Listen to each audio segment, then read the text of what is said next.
Bonjour au sommaire, les ventes de voitures en avril, une nouvelle génération d'aide à la conduite, un record du monde en camions hybrides et des œuvres d'art BMW.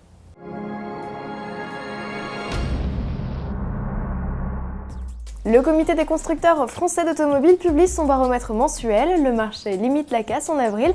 Les ventes ont chuté de seulement 1,6% contre 23,5% en mars. Le groupe PSA Peugeot Citroën tire son épingle du jeu. Le bon démarrage de la 208 et la bonne forme de la gamme DS n'y sont pas étrangers. A l'inverse, Renault voit ses ventes reculer de 8%, celle de sa filiale Dacia chute de 18,5%, mais l'arrivée imminente du monospace Logi devrait redonner du souffle aux constructeurs. Le losange devra attendre pour sa part septembre et l'arrivée de la Clio 4. Renault conserve toutefois le leadership des ventes sur les 4 premiers mois de l'année. Cadillac ouvre un nouveau chapitre dans l'ère des aides à la conduite. Le constructeur américain présente un super régulateur. Ce système combine plusieurs fonctionnalités déjà présentes dans les voitures. Le dispositif actuellement à l'essai permet à sa voiture de piloter seule. L'auto gère vitesse, freinage et passage de courbe grâce à l'association d'un GPS, d'une bardée de capteurs, radars et caméras. Mais le système montre déjà ses limites. Mauvaises conditions météo et absence de marquage au sol freinent son utilisation. Pas de quoi refroidir General Motors, la maison mère qui table déjà sur une généralisation de cette technologie à l'horizon 2015. Si le constructeur évoque un intérêt pour les longs voyages et l'élimination progressive des accidents, quid d'une défaillance technique? Quelle est alors la responsabilité du conducteur, du constructeur? C'est toute la question.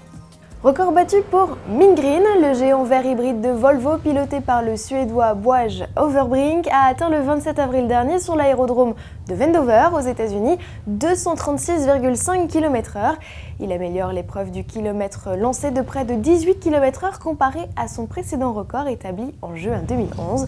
Pour obtenir ces distinctions, Volvo a délaissé le look de tracteur pour offrir aux camions des lignes plus profilées. Sous le capot, le bloc électrique est associé à un 6 cylindres largement optimisé, alimenté par un gazole à base de résine liquide renouvelable. L'ensemble développe une puissance de 2121 chevaux et 6780 Nm de couple, dont 1200 Nm fournis uniquement par le moteur électrique.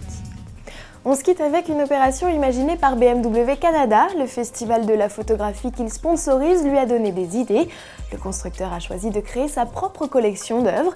Il a fait appel à 4 photographes et leur a proposé de travailler 5 heures durant, pas plus, autour de la voiture de leur choix. Projection 3D, superposition de clichés, effets d'optique.